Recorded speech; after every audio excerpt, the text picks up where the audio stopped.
Supreme court ने फैजाबाद धरना case का फैसला जारी कर दिया। सुप्रीम कोर्ट ने फैजाबाद धरना केस का फैसला सुना दिया। 43 सफ़ात पर मुश्तमिल फैसला सीनियर जज जस्टिस कादी फाइज ईसा ने तहरीर किया, जिसमें उन्होंने कायदे आज़म के 3 फरमान का भी तज़किरा किया। कायदे आज़म ने कहा, मैं मुसलमानों को खबरदार करता हूँ कि अपने गुस्से पर काबू रखें। रद्द अमल से रियासत को खतरात में नहीं डालना चाहिए। पाकिस्तान में कानून की अमलदारी जरूरी है, वरना ला कानूनियत मुल्क की बुनियादें हिला देगी। सुप्रीम कोर्ट ने फैसले में 12 मई वाक़ये 2014 में PTI और अवामी तहरीक के धरने और फैजाबाद धरना तीनों वाक़यात का जायजा लेते हुए कहा कि 12 मई 2007 के जिम्मेदारान को कोई सजा नहीं दी गई। इस अमल से तहरीक लब्बैक को शय मिली। फैसले में वफाकी सूबाई हुकूमतों को नफरत, इंतहा पसंदी, दहशतगर्दी फैलाने वालों की निगरानी का हुक्म देते हुए कहा गया कि 12 मई 2007 के वाक़ये ने तशद्दुद को हवा दी। उस दिन कराची में कत्ले-आम की जिम्मेदारी आला हुकूमती शख्सियात थी। सड़कें ब्लॉक करने वाले मुजाहिरीन के खिलाफ कानून के तहत कार्रवाई जरूरी है।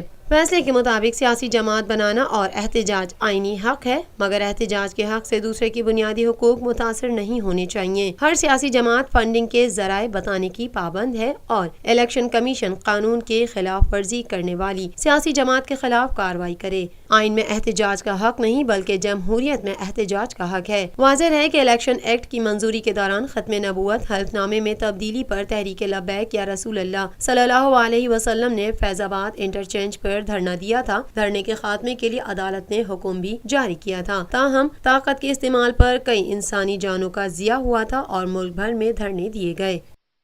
पाकिस्तान में पहली मर्तबा हालात हाजरा के मुख्तसर मगर जामे प्रोग्राम्स, खबरों, तबसरों के अलावा दीगर समाजी, तिजारती, सकाफती, तफरीही, मालूमाती, मजहबी, तालीमी, सेहत और बच्चों के प्रोग्राम्स सिर्फ TNN TV पर।